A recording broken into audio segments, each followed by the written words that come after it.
Sustainability is really a growing issue for our time in our society. The movement is just growing exponentially every single day. More and more people are getting invested into it and interested in it. And I think as college students, we really need to be more educated on what sustainability is. We need to find out why people are getting involved in it, what interests them about it, what exactly sustainability means, and also how we can start incorporating it into our lives. Because even if you're a graduating senior who are going out into the world, or an incoming freshman who are just kind of figuring out exactly what's going on in college, you can start incorporating sustainability.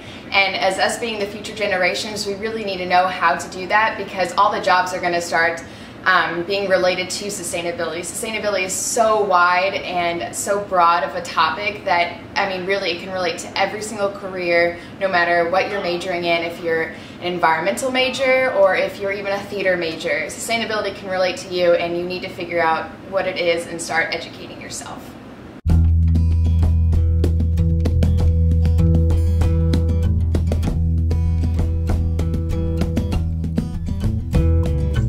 Well, I first got involved with sustainability and interested in it. It was my sophomore year here at SIUE, and I saw these kids everywhere passing out the water bottles and doing a lot of cool active stuff, and I was like, I want to join these people. And it also really helped because a couple of my friends were in it too, and it was in the midst of Earth Week whenever I first started, and I think that's really what drove me to continue to become involved with this organization, because they dedicated this entire week to the earth and to their passions and to getting the word out there, and they just had so much energy and so much dedication for it, and I said, I want to be a part of that group. I got involved with sustainability in college because I saw a man in a wolf suit in the Morris University Center, and they were handing out water bottles, and they were signing a petition to get a sustainability officer on campus. And it was the first group, I was like my freshman year, and it was the first time I saw any group on campus really proactively doing something to try and change something on campus. So I was like, I should join them because they actually do stuff. So that's how I got involved with SOS, which is pretty much how I got involved with sustainability on campus. And then it kind of just like, I met people, and then we started doing stuff, and then Earth Week last year was just like a boom of, you know, fun. So I just stuck with it. Yeah. I've been involved in sustainability since I wrote my 8th grade paper on global warming. It wasn't very grammatically correct, it was kind of awful. But then I started a environmentalist group in high school called the Green Team. Then my first year here at SIU, I joined SOS after delaying it for a semester. Kind of socially awkward, so that's why I kind of delayed it. But and then I kind of, with SOS, I mean, I got mildly involved. I did some volunteer work with them, but recently I've been pulled to this new group called Focus the Nation, and we're working on clean energy standards and that sort of thing. Really, in general, like, in my life, it's been really important, and I feel like it's pulling me towards a leadership position, like working with the government to get environmental standards passed. You know, it's really hard to do that kind of thing. So yeah, like, my whole life is interwoven with, I don't know, making the world better. Okay, I get involved / interested in sustainability about my sophomore year of high school. I had been exposed to it a little bit as a child, but it was nothing that I really ever took very consciously until I started working at Busch Stadium. And I used to get these gratis water bottles, and I would take them home and drink them all the time, and I never threw them away because I've never been able to just throw things away. And I started noticing how much they were accumulating in my room. It was crazy. And so I just started doing my own research, and then that's when I started getting really into the idea, pretty much through like self-led interests, and yeah, I learned about it. We come from two different backgrounds, but they're kind of the same, just the way I was brought up, just lived this way my whole life. You know, we camped, lived would live off the land. He had breakfast on the beaches when we lived in Puerto Rico when I was a kid, and just my whole life, everything's always been about doing things, in tune with nature, in touch with nature. Pretty happy life that way. Growing up, our family was more about stretching the money, pinching the pennies, and it was always fun being frugal, seeing what you could do, how you could reuse things. I don't know, that was always kind of like a family thing, outdoing one another. It was family togetherness. Yeah. Being out in nature, doing craft stuff together. Coming from a family that started kind of poor too, it's if we wanted things, we just made them. I had as much as every other kid, but I made my stuff.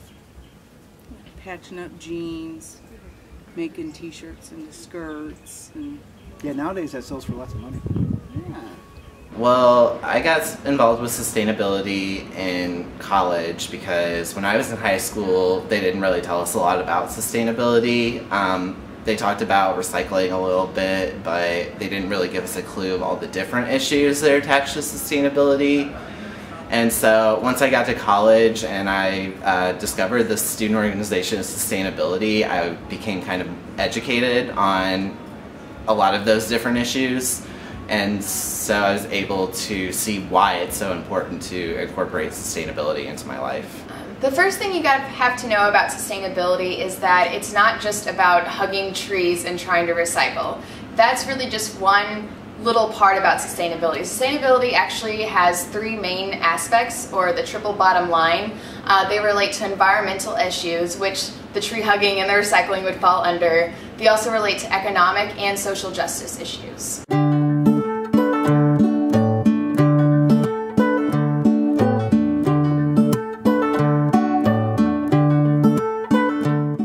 Whenever I think about sustainability in regards to the environment, I think one of the biggest misconceptions that students have is that we are somehow apart from the earth, that we are humans and that's a tree and we're completely separate. And I mean, in some regards, yes, we are, but what they don't realize is that we are co-inhabitants of this earth, and we are a part of nature, and that everything that we do affects that tree over there, and what happens to that tree will in effect affect us as well. And I think it's just like a big connection that people need to make, that it's not just about, recycling, it's about, taking care of the planet, because we live here, it's our home. I mean, I feel like they kind of go hand in hand. Like, in order for the environment to sustain, people need to be sustainable, or people need I kind of just see being sustainable as like treating the world with respect, like treating, the environment with respect, and being knowledgeable on actual things that are happening in the world. And I want my kids and my grandkids and my great-great-grandkids and other relatives of mine that I'll never see be able to lay out in the sun on a house underground. Like, I want them to be able to experience that, and I just feel like it's up to us. I mean, we're already late as a group of trying to sustain the earth, so I feel like we just need to, for real, just do it. Exploitation of the environment, I think, is something that we've done for thousands of years. And I think that we need to really, as we're coming to this point where we have so many billions of people in the world, that we need to work on being better to our environments, lest we want the world to be just an ash pit. And I always tried to be sustainable, like conserve things and stuff like that, because it does relate to our environment. I mean, we don't need to take more than what we need. Like, the animals don't do that. Like, what makes us any better than anything on this planet, Pretty much everything, absolutely, literally every single thing in this planet connects to being sustainability and the importance of resilience and things along that matter, and making it part of the popular culture today, because we pretty much have most of all the things that we need. Sustainability is there. We have the answers, not all of them, we have most of them. We have a basic understanding of everything. Now we just need everyone else to become conscious of it. And so I would say that's one of the biggest, most important parts of sustainability, is getting people to really see how it connects to their lives. Start with food that's raised in harmony with the environment, without the chemical processes and the fertilizers and all that. The best way to tell you is, have you ever eaten an apple from a farmer's market and then eaten an apple you bought at like Walmart? You know, when you get an apple from Walmart, it's mealy, it's nasty, it's tasteless, it's like cardboard. You get one from a farmer's market, it's juicy, it's delicious. And one thing you'll start to notice is when you eat food that's more produced organically or in tune with nature, you feel faster, you don't eat as much, because your body only hungers when it craves and needs nutrients. And when you receive, you know, more complete nutrients from that naturally grown apple, you're eating less. So it's not more expensive, it's actually cheaper. The cigarettes I smoke, they're organic cigarettes. They have absolutely no chemicals in them. They're 100% tobacco, the filter's cotton, 100% biodegradable. Everyone goes, but your cigarettes are so much more expensive. So I have, you know, a contest with them. We both smoke together. I can smoke one cigarette and they go through 3 in the same time because theirs burn up so much more quicker. So in the long run, I get the more satisfying taste of tobacco, being a tobacco addict, but it's actually less expensive for me to buy the organic cigarettes because they last so much longer. Well, I think we need to give a lot of credit to people who study all of the environmental factors related to sustainability, all of the problems that we're having with our environment, because those are the people that really allow us to stay informed as citizens about what we're doing. And without that kind of interest and passion for information, I don't think we would be as far with the issue of sustainability as we are today. So I think we need to encourage more of that kind of interest, especially with our students at SIUE who are interested in science. Our biology students, our chemistry students, our physics students are the ones who are really going to be able to help us in the future with green energy and green lifestyle information.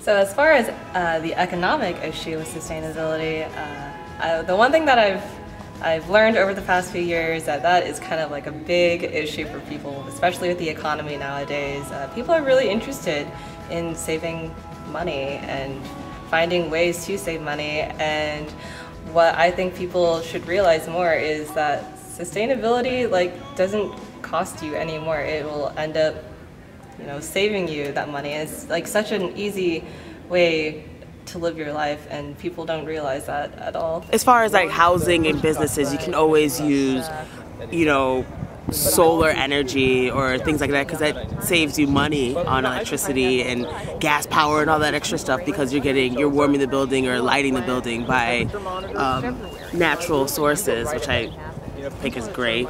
Like the first part of being sustainable is reduce. So if you don't need to buy, the new iPhone or the new laptop with the bigger screen, you really don't have to. Reusing, that's like going to the thrift store and stuff. That's cheaper than going and buying, a whole new pair of pants that you're probably just gonna wear for, a month or until something else comes out. And then recycling, you guys all know what that is. It brings power back to the people. I mean, you talk about corporations and stuff like that, big multi-million organizations. You've got, with your solar power, you're feeding into the grid, and they're paying you. Trying to reuse, reduce, recycle. Then you're not feeding into this giant machine that has already, ruined so much of the planet.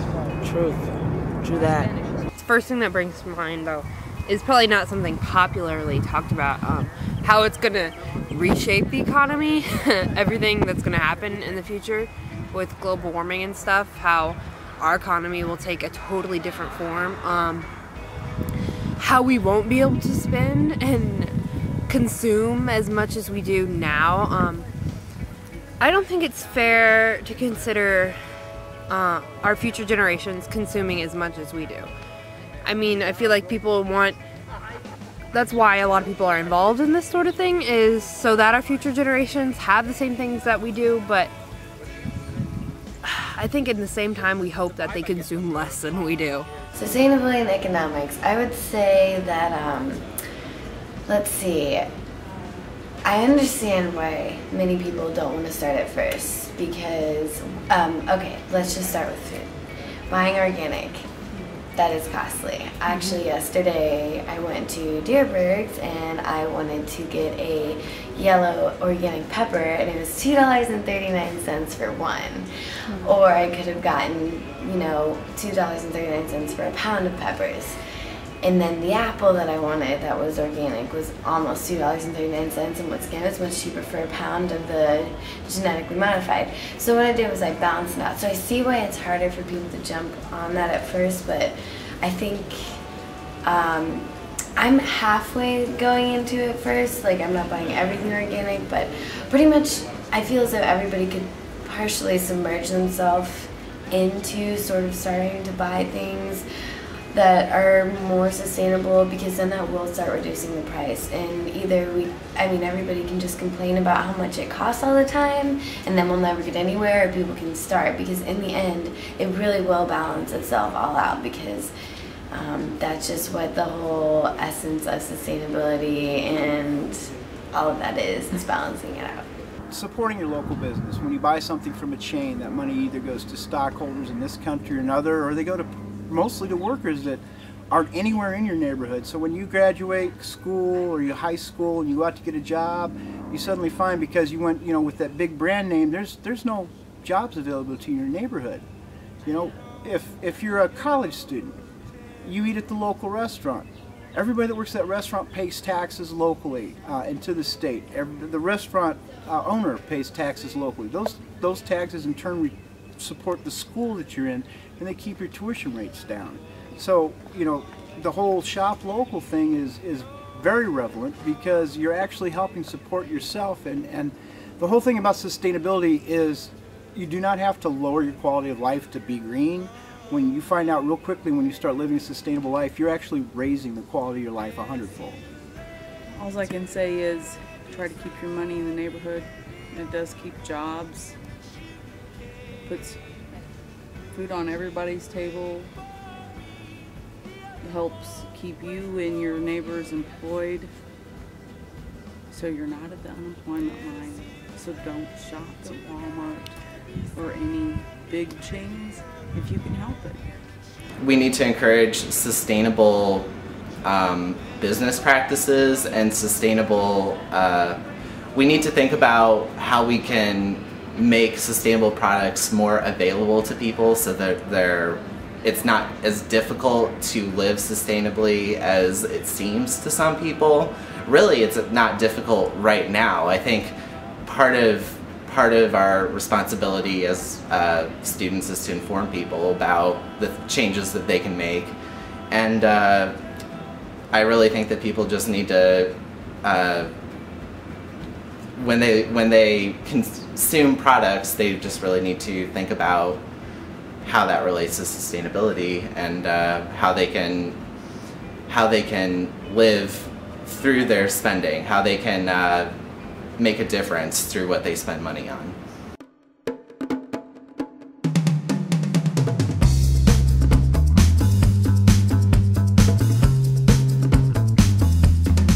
As far as social justice goes to sustainability, that is definitely the #1 thing that people do not realize is a part of sustainability. I mean, whenever we think about it, we think about the environmental factors or the economic factors, and the one thing that people don't realize is that there is a big people factor about it.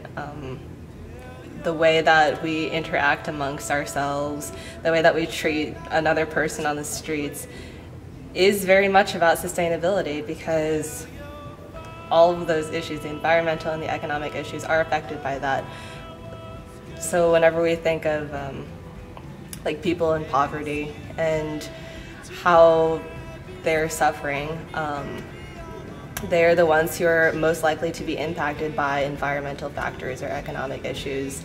Whenever we put factories into places, we're not putting them into like super fancy, like rich neighborhoods. We're putting them in the slums and the broken neighborhoods of America, and those are the people who are suffering from it. I don't know, be nice to people. That's what you need to do to be sustainable as far as like social justice goes, because I mean, inequality is definitely the biggest enemy to sustainability. It's what drives corporations to pump chemicals into our food in order for it to be cheaper. It's what drives people to want power over love, I guess. So yeah, it's definitely just an issue that people need to think about more because it relates to all of us. It doesn't show any bias. You don't have to be a particular race or a particular religion or dress a certain way in order to live sustainably. You just have to be a good person. Going back to the power to the people kind of thing, I mean, it is this very populist thing. I mean, you have these people that don't have to rely on this big giant, corporation to feed them. You've got your own farm, not farm, I mean your own gardens and stuff like that. You got your own energy, water. It all feeds into this thing where you're self-sufficient and you don't have to rely on these multi-million-dollar industries and organizations and stuff like that. And I think that by doing that, you make them more appealing to you and stuff like that. And I think that then they won't abuse you as much because they realize that you've gone away from them because you've destroyed their lands and ruined their your infrastructure. Also, just the whole idea that we're all in this together and this is all of our home, like no matter how rich you are or how poor you are, we all are breathing the same air. We all live here, So I think that also, along with what Tyler said, fits into social justice very well, giving you the power to, eat what you want or get your resources the way you want to. It just completely relates to everything, pretty much. I mean, I love knowing where my stuff comes from, who's benefiting from my money, and so along the lines of social justice, it's more just to be buying something from someone that needs that money, or your neighbor, or somebody that's in your community so that they can help develop that community that you're going to be a part of and be in. And I don't think it's, just to be putting it in the hands of the heads of different businesses, or I mean, mostly we could say more the corporations that they're just not using the money very fair, and they're not treating the workers fair enough. The distribution of money isn't fair. So that's the #1 biggest social justice issues. And then also just the whole not knowing where it comes from. If you don't know where whatever you have comes from, it's probably not coming from a good place anyway. Someone is being exploited to make that, make you look a little more stylish. The way you treat society is the way you treat the land. If you don't treat everyone in society equally, if you think that any person in society is lesser than you, then you don't have a problem polluting or dumping your garbage or hiding, the damage you do in the environment in their neighborhood. When you start considering that every person is equal, then you wouldn't do anything to somebody else's neighborhood or to another person that you wouldn't do to yourself. Paraphrasing it, but Mahatma Gandhi had a wonderful saying that a society that tries to live as an elitist will perish quickly. And if you think about it in history, it's very true. Every society that's tried to be the elite society, they may be around for a couple thousand years, but they always end up perishing. The only societies that have been around throughout the ages are what we term the native societies, or the indigenous people. They live in harmony with each other, they treat everyone as equals, and they last from century to century to century. Well, sustainability kind of fits the definition of a social justice issue perfectly because it's asking a large majority of people to make a change in their lives for the better of the society as a whole. And I'm really glad to see that a lot of other groups on campus that are related to social justice issues have really embraced sustainability through the work that we've done with the student organization of sustainability to inform people about why our issue is important and why it deserves a place in the social justice discussion. Sustainability is actually really easy to start incorporating into your life. The first thing that you have to realize is that you have to start making conscious decisions about what you do in your everyday life. You have to start realizing that every single action that you take affects someone else. It affects the environment, it affects the economy, it affects other people's livelihoods and social issues.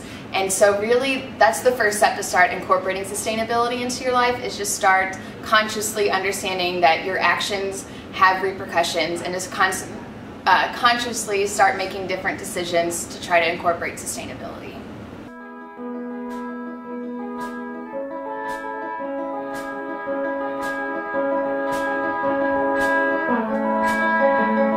Tote bags at the grocery store, carpooling when you can. I can't even describe how many mornings I like walk out and I'm standing at the bus stop and I see like all these cars with like one person. And you know, carpooling, if we can like set up something, I think that would be cool. Composting, if you can, do. Shopping at like thrift stores, or shopping at like farmers markets or natural farming places. Like, know where you get your food from. MCT is fantastic with bike trails, and the MCT buses are awesome. Yeah. All that stuff is really great. I know people that live off of campus that they spend $40 a month and they have the month pass. They have all they have to do is just go around all around Madison County. Madison County is really available with farmers markets and stuff like that. It's a really great place to live if you're wanting to try and live sustainable. It's very easy to do in this area. There are three main ways that I can think of to incorporate sustainability into how anyone can incorporate sustainability into their life easily. The first one is to when you consume things, think about what you're consuming. When you eat food, think about the packaging that it comes with. When you dispose of things that you could reuse, you just need to start to look at the things you use with that lens. And I think eventually it's really easy to make a change for sustainability if you can change your way of thinking. It's a natural transition, I think, definitely. Think of your energy consumption, because that's something that a lot of people don't think about. You can easily do things like turn the lights off, turn off the fan when you leave, turn off things that you're not using and save a lot of energy, which is, I mean, when you start to pay for it, that really becomes a huge issue, how much energy you're consuming for money purposes, but it's also important to think about for sustainability purposes. And then the third thing is to kind of have some kind of political voice within your life, even if you don't like politics, because I know a lot of people don't like politics and they don't like the arguing and the sort of propaganda aspects of it, the fakery of it. But if you don't have any kind of voice, if you're not using your voice to express the way you feel about issues like sustainability, then you're telling lawmakers that you don't care about your vote or what they are doing with us, basically. And I definitely care about my vote and what happens to me in relation to these policies, so I think it's important for other people to stand up for that as well. Just walk to school, get exercise, enjoy the outside sometimes, you know. I know it's like easy to get stuck on the computer all the time, but realize there's life outside of our world. Try to use the least amount of things that you have to use. Use like a aluminum canister for water. Try not to use water bottles. I really don't like water bottles. If you think right off the bat that you're not going to be able to do it, or that it's going to be really hard to do, then it is going to be really hard for you to do. Because everything is surmountable and you can handle it. So number one, just realize that sustainability is totally achievable. That's something that any person who is ecologically friendly has to always keep in mind, that as tough as it seems, because nobody's really paying attention, it's possible. So that's the first thing that I would say, is realize that it is an achievable goal. Just open your eyes and start looking at the bigger picture than at your little picture. College students, you're poor, really. And honestly, what I do, I make my own laundry soap. You can make your own toothpaste. You'd never know the difference. Just try to be as frugal as you can. You find out how much cheaper, more inexpensive it is when we make our own products. You know, for what it costs us to make laundry detergent, we can make an entire year's worth of laundry detergent for what you spend, the average college student spends in a month on laundry detergent. Toothpaste, same thing. A bottle of glass cleaner costs about 12 cents for us to make it, and it's surprisingly easy and takes absolutely no time at all to make these products, and they're all out of natural things. And if you go back a few centuries, it's actually the way that your grandparents, your great-grandparents, that's how they brushed their teeth, what they use for deodorant, how they clean their house. It's all the same things.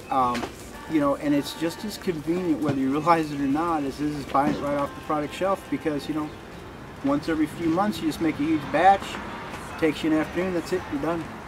Buying everything, even a car, if you go to a car dealer, you can buy a perfectly good used car with a factory warranty.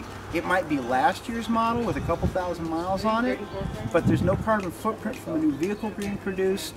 It's just as insurable. Actually, a lot of times the insurance rates are lower because it's not a brand new car. You get the same factory warranties when you're buying it from the dealer. Clothes. You can go to all kinds of thrift stores and that and buy clothing by the pound instead of a piece. Yeah, we recycle everything.